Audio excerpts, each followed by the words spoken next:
Let's jump ahead here and work on the brow a little bit. So I want to separate two really important elements to make this brow a little bit more naturalistic. Two elements are really all I'm thinking about, although there are three elements involved. We've already talked about them. The supraorbital margin, the glabella, and then the overhang at the end of the supraorbital margin. Temporal line, frontal eminence, all of that stuff. But what I want to do right now is just separate the glabella and the superciliary arch from the brow itself. It's a very simple thing that we do. We just take the trim brush, a clay brush, any brush, and you just are going to pull downwards to separate them. This is a matter of, there's a lot of variance here. This could be larger. We could be pulling out here if it's a really prominent glabella, a really huge Cro-Magnon quality. This could be very subtle. It could be moved in quite a bit, and it could be very round so you don't even see it. If you're working on a female, it's going to get round. If you're working on a male, this is going to become quite huge, and from a side, project out quite obviously, if not even more than that. That's not unrealistic. So I'm going to keep it planar.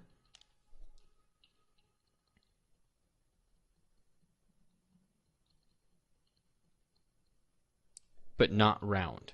So I just want to make sure that these planes are clearly intact. Look at it from below. You may have to come into the clay brush just to get a nice step.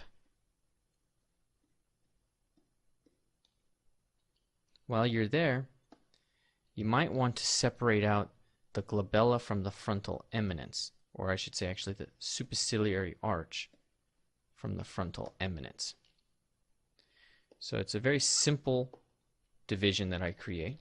It's just a box that we put, a couple of lines. Come in with trim dynamic and just bevel the edge on one side, bevel it on the other side.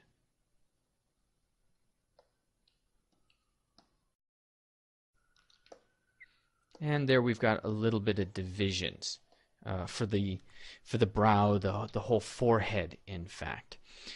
Depending on your model, the temporal line might move more inwards, like we've got it, which is a little bit more masculine. In a female, the forehead line here, the backwards descending slope, is actually going to be a little bit straighter, almost as though they've got more going on in the frontal lobe. Maybe. Just move that upwards.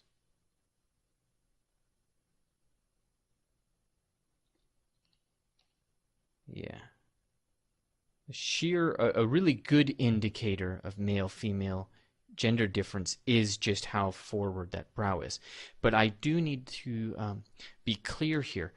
The skull itself very rarely can tell you cut and dry whether or not it's a male or female. The science of it very clearly points out that skull alone is not enough. Skull with a pelvis bone, that is pretty accurate.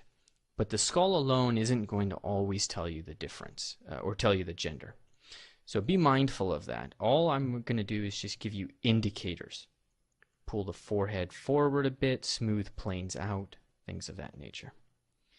Now, male and female all have these elements, the frontal eminence, the temporal line, the glabella into the superciliary, the McDonald's arches, the overhang. Difference is how soft it is.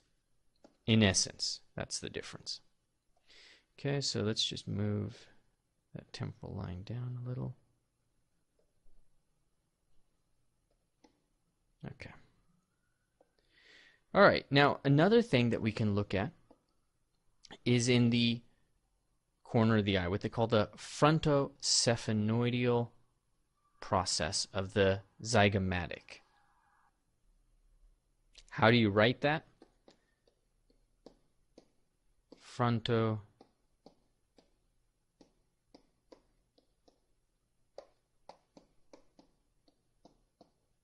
one too many S's.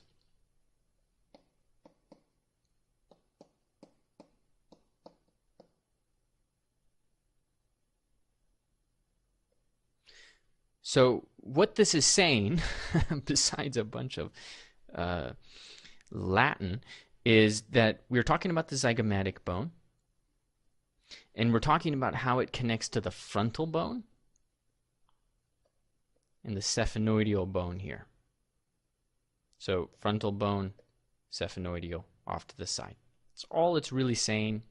That's the only reason I can remember it. But we want to shape this a little bit. And again, this is one of those things where you want to feel the corner of your eye and just try to follow its slope. It's on the outside corner.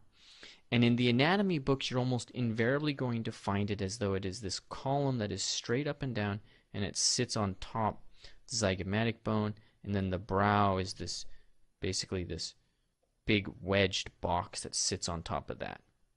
So it has this really simple shape. It is not simple. If you sculpt it simple, you start to lose it. It starts to become confusing. Think about it here in the primary stages only. Once you get past this conceptual understanding of it, think about it more like a motorcycle fairing. It's just going to pull backwards.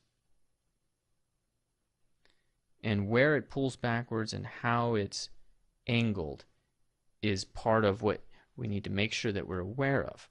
Also this overhang and how that operates. So this is a little bit better, but let's get in and be clear about the form.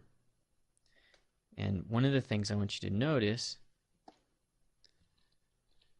is that I have created a step up to allow for that overhang, and then a step out for the cheek. But this frontosphenoidal process of the zygomatic is going to go in. So I move it in. It tilts in as though it is supporting that overhang. Come in with the clay buildup brush, and let's just get a sense of it, because it has a very clear form.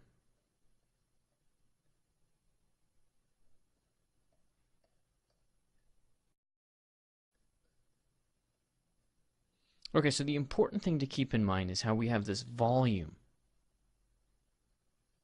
It is sitting above and on top of the frontosphenoidal process, and it has a very distinct volume. It has a roundness as it sits on top of this guy. Come in with a trim dynamic, and we just need to create some of the planes that we will want to make sure are in there.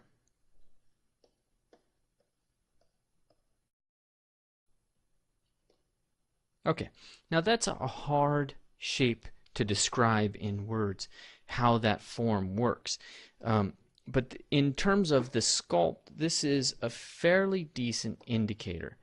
There's a lot of variety, but try this and see if this will start to help you understand it a little bit more. Key things to keep in mind is that it's called the overhang because it is hanging over that frontosphenoidal process. So that's the primary thing I really want to make sure we keep in our brain. And at this point, we're pretty close to being done with the upper part of the face, the cranial portion.